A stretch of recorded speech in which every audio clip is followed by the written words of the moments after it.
1 second sir, మీరు విన్నారు, చాలా పెద్ద కుట్రకోణం ఉంది, ఏకంగా అధికారుల్ని చంపేటువంటి ప్రయత్నం వీళ్ళంతా ప్రీ ప్లాన్ చేశారు.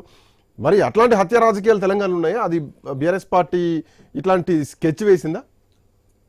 Good evening panel members and I news వ్యూవర్స్కు. దీంట్లో 2 కోణాలు ఉన్నాయి సార్. ఒకటి, కుట్ర దాగి ఉంది. ఏం కుట్ర దాగి ఉంది అంటే రేవంత్ రెడ్డి గారిని అల్లుని కుట్ర దాగి ఉంది. దీంట్లో నేను మీకు ఒక 2 సెంటెన్స్లు చెప్తా సార్. సహృదయ ఫార్మా అనేది అక్కడికి వస్తుంది. సహృదయ ఫార్మా ఎండి శరత్, దాని డైరెక్టర్ సత్యనారాయణ రెడ్డి గారు. వాళ్లకు ఇమ్మీడియట్లీ కడా యొక్క భూములు ఎందుకు అవసరం పడ్డాయి? తర్వాత అక్కడ టిఎస్ఐసి భూములు లేవు, అక్కడ ఫార్మా జోను లేదు, ఐలా లేదు. అదొక అంశం. తర్వాత మీకు 13,000 ఎకరాలు మేము ముచ్చర్లలో ఫార్మా ఇండస్ట్రీ పెట్టడానికి ల్యాండ్ ఇచ్చాము. మీరు ఫార్మా ఇండస్ట్రీ పెట్టుకుంటే సుప్రీంకోర్టు గైడ్ లైన్స్ ప్రకారం ఏ జిల్లాలో పెట్టడానికి హక్కు లేదు మీకు. ఇదొక కుట్ర. రెండో కుట్ర ఎక్కడ ఉందంటే, గౌరవ వెంకటరెడ్డి గారు ఇంతకుముందు ఇబ్రాహీంపట్నంలో ఎంఆర్ఓ, ఆయన ఉస్మాన్ యూనివర్సిటీ స్టూడెంట్, అక్కడ ఎంఆర్ఓ ఉండే, ఇప్పుడు కడా ఆఫీసర్కి వెళ్ళిండు. ఆయన కూడా నాకు ఫ్రెండే. నేను గత 4 నెలల 2 టైమ్స్ మాట్లాడితే మా దగ్గర ఉన్న పరిణామాలు ఎట్లుంటాయంటే, ఇక్కడ కాంగ్రెస్ కార్యకర్తలను వదిలేసి ఓన్లీ బీఆర్ఎస్ రైతులను అరెస్ట్ చేసి 60 మందిని తీసుకెళ్లి రైతులను తీసుకెళ్లి 3rd డిగ్రీ పెట్టి 26 మందిని జైలేసి కాంగ్రెస్ కార్యకర్తలను వదిలేసారు. ఇది కుట్ర. ఇంకొక 3వ అంశం ఏంటంటే, మనేపూర్ అల్లర్ల కంటే ఎక్కువ ఈరోజు మీకు బొమ్మరాజ్పేట కానీ, కొడంగల్ కానీ, అక్కడ తాండాలో కానీ, లగిచర్లో కానీ జరుగుతుంది. ఎందుకు జరుగుతుందంటే, ఒకవేళ ప్రైవేటు వ్యక్తులకు మీరు ఫార్మా ఇండస్ట్రీని డెవలప్ చేయడం కోసం ఈ గవర్నమెంట్ అక్కడ అల్లర్లు చేస్తుందంటే దీని వెనకాల ఎంత మాఫియా ఉందో మీరు అర్థం చేసుకోండి. రాహుల్ గాంధీ గారు దేశంలో ప్రధానమంత్రి పోటీదారుడు. ఇలా రేవంత్ రెడ్డి గారిని ఆయన నిర్మూలించలేడు. ఆయన చెప్పు చేతుల్లో లేడు. రేవంత్ రెడ్డి గారు బీజేపీ చెప్పు చేతుల్లో లేడు. ఎందుకంటే మీకు నిజంగానే లగచర్ల డెవలప్మెంట్ చేయాలని ఉంటే మీరు ఇమ్మీడియట్లీ రైతులకు క్షమాపణ చెప్పి వాళ్ళను బయటకు తీసుకురండి. మీరు ఒకవేళ డెవలప్ చేయాలంటే ఎంఎస్ఎంఎల్ పెట్టండి, ఆహార శుద్ధి కర్మాగారాలు పెట్టండి, మీరు పొల్యూషన్ లేనటువంటి సంస్థలు పెట్టండి, కడన్ డెవలప్ చేయండి. కానీ మీరు ఓన్లీ ఫార్మానే ఎందుకు వినియోగించుకున్నారు? ఒక ఫార్మా ఇక్కడ ఇంధనాల ఫ్యాక్టరీ మన సిరిసిల్లలో వస్తుంది, ఇక్కడ ఆదాని సిమెంట్ ఫ్యాక్టరీ మునుగోడులో వస్తుంది.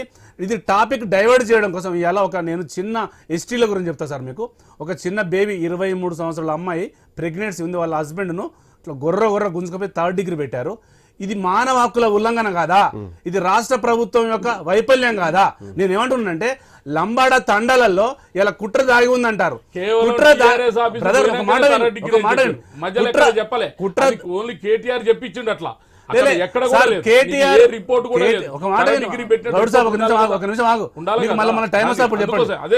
ఇప్పుడు కేటీఆర్ గారు ఏం చెప్పినా, నరేందర్ రెడ్డి గారు ఏం చెప్పినా మీకు విత్ ప్రూఫ్ తో సహా మీకు ఇంటెలిజెన్స్ రిపోర్ట్ ద్వారా టెలిఫోన్ కాల్ సుమరయ్య ద్వారా వచ్చేస్తుంది. ఒకవేళ మీకు రాకుండా ఉంటే మీ ఆఫీసర్లు ఒక బ్యూరోకార్డు లగిచర్లకు వెళ్తున్నప్పుడు దాని ప్లాన్ ప్రకారం వెళ్ళాలి, పోలీస్ సెక్యూరిటీతో వెళ్ళాలి, నిర్వాసితుల దగ్గరికి ఏ ల్యాండ్కు వెళ్ళారనేది క్లారిటీ ఉండాలి. ఒక సురేష్ చెప్తున్నో, ఒక కేటీఆర్ చెప్తున్నో, ఒక నరేందర్ చెప్తున్నో వీళ్ళు వినే స్థాయిలో ఉన్నారా? వీళ్ళందరూ బ్యూరోక్రాట్స్ కానీ, ఎవరైనా బ్యూరోక్రాట్స్ కానీ, కడా ఆఫీసర్ కానీ, ఇంటెలిజెన్స్ వైఫల్యం కానీ రేవంత్ రెడ్డి చెప్పు చేతుల్లోనే ఉంది. నేను తీవ్రంగా దీన్ని ఖండిస్తున్నాను. ఎందుకంటే ఇవాళ ఢిల్లీకి రైతులు పోతే వాళ్ళ బాధ చెప్పుకుంటే చాలా వర్ణనానితో ఉన్నది సార్. నేను ఏమంటున్నానంటే, మానవ హక్కుల ఉల్లంఘన. నేను వెనకట బూట్ల చప్పుడు విన్నాను సార్. ఒక 30 ఏళ్ల కింద డేరాలు వేసుకొని బూట్ల చప్పుడు సేమ్, మళ్ళీ ఇప్పుడు బూట్ల చప్పుడు సేమ్ నేరెళ్ళ కూడా విధ్వంసం కాంగ్రెస్ లో చేశారు. మాట్లాడిన మహిళల మాటలు మాత్రం అబద్ధాలు చేయలేం కదా మనం. ఈ రోజు చేసిన మహిళలు చేసిన వ్యాఖ్యలు, ఢిల్లీలో మాట్లాడిన మాటలు మాత్రం అబద్ధాలుగా మాట్లాడారు కదా. పాల్గొన్నటువంటి కుటుంబాలు వాళ్ళని రైతులు ఎట్లా అంటారు? మీరు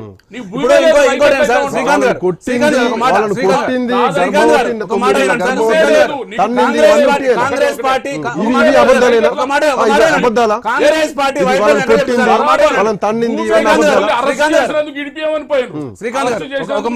కంప్లీట్ కాలేదు. గౌరవ ప్యానల్ మెంబరు వచ్చినప్పుడు ఓపికతో వినాలి. మీకు సెకండ్ టైం వస్తే అప్పుడు వినండి. నేను ఏమంటున్నానంటే, ఈ దేశంలో అంబేద్కర్ ఉద్యమాలు జరిగినా, దళిత ఉద్యమాలు జరిగినా, తెలంగాణ ఉద్యమాలు జరిగినా, గాజర్ల ఉద్యమాలు జరిగినా కూడా భూమి ఉన్నా లేకున్నా న్యాయం అడగడం హక్కు. కాంగ్రెస్ వాళ్ళు భూమి లేదని అడగడానికి భూమి లేకుండా న్యాయం ఎట్లా అడుగుతారు? అవునండి, వాళ్ళ సపోర్ట్ అడుగుతారండి. ఎట్లుండదు? మీకు అట్లా చదువు ఇప్పుడు లేదు. ఒక ఊరు సార్, సార్, ఇప్పుడు ఒక ఒక మాట ఊరు వినరా, ఒక మాట ఒక వినరా. ఊరు తెలంగాణ పర్యావరణానికి ఉద్యమం, సార్, ఒక మాట సంబంధించి వినండి, ఒక మాట వినండి. తెలంగాణ ఉద్యమం జరిగినప్పుడు ఆంధ్రాలో కూడా పాల్గొన్నారు ఇక్కడ. ఎక్కడ తెలంగాణ ఉద్యమం ఆంధ్రాలో ఎవరు పాల్గొన్నారు? తెలంగాణలో ఆంధ్రాలో తెలంగాణ పాల్గొన్నారు. సెటిలర్స్ ఆంధ్రాలో అది కాదు, మీరు అది కాదు. ఇప్పుడు భూమి వాళ్ళే కొట్లాడాలంటే అది ఊరు సమస్య. ఒక ఊరుకు ఒక కంపెనీ వస్తుందంటే ఒక మాట వన్ సెకండ్ ఒక మాట రామారావు గౌడ్ గారు, ఇప్పుడు పక్కింట్లో ఏదో ఓ వాతావరణం క్రియేట్ అయింది, ఎవరో వస్తారు ఇంటి మీదకి, కొట్లాడదామా లేదా కూలగొడదామా ఏదో వస్తుంది, సో వీళ్ళు పోతారు కదా సపోర్టింగ్. రోకల బండి తీసుకొని తలకాయ బాల్ కొట్టి చంపేయాలి, అంతే కదా?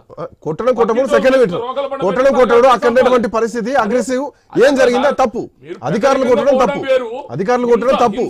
కానీ ఇది ఇది ఇది ఒక ఊరికి ఒక పెద్ద ఒక విషయం పంచే విషయం నింపే ఫ్యాక్టరీ వచ్చినప్పుడు మీరు అన్న మాట మీద నేను చెప్తున్నా,